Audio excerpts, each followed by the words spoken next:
Hey everybody, Dave Brown here from Okuma Fishing Tackle. In today's Tune-Up Tuesday, we're going to talk about the top 3 crankbaits that you should have in your tackle box to cover the entire water column.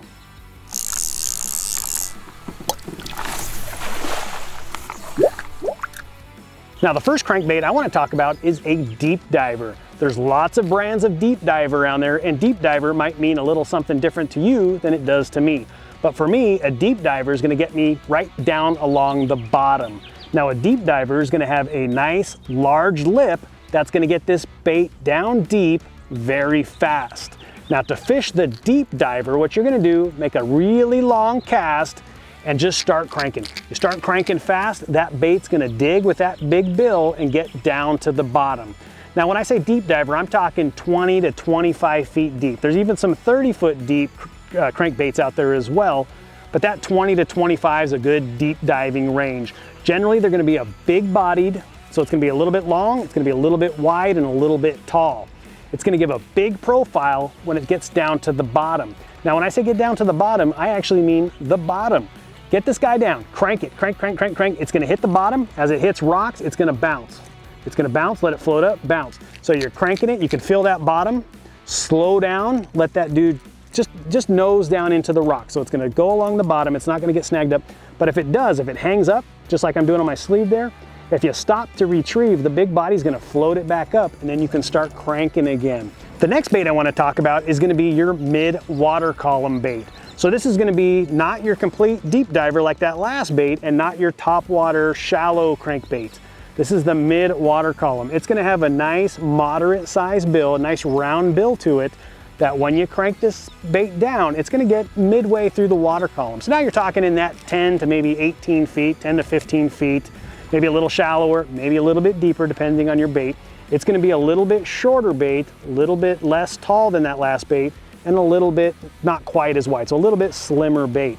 Now this bait, all you're going to do, nice long cast and a straight retrieve. You don't have to do much to it.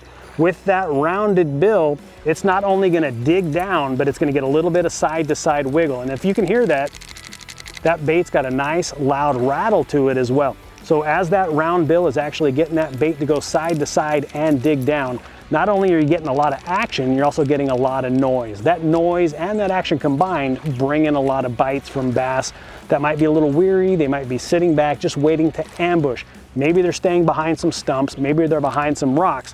But when you present that bait, nice steady retrieve with that knocking sound as well as that digging, it's going to bring in some big bites. Now the last bait I want to talk about is going to be your shallow diving crankbait.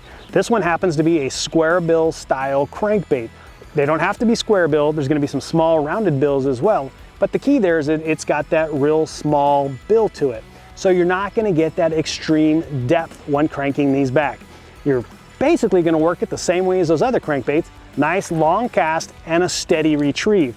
Now this bait with this shallow bill just like this, you're only going to get down a couple of feet. We're talking surface to maybe 8, 10 feet max, but mostly like that surface to about 5 feet deep. So you're right under the surface and this bait's going to wiggle its way.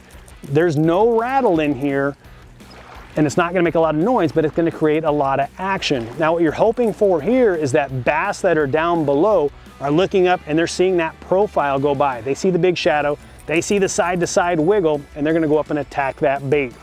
So for your tackle box, what you want to have is a deep diving crankbait, which is that first bait we saw, a mid-depth crankbait, which is that middle depth, so we're talking that 8 to 12, 8 to 15 foot depth, and then a shallow style crankbait. This is surface to maybe down 5 feet deep. When you're at your local retailer, just keep that in mind when you're shopping. I want something for the deep water, I want something for that middle water column, and I want some for that top water column as well. We do appreciate y'all checking in. For more tips, tricks, and techniques, head over to okumafishingusa.com.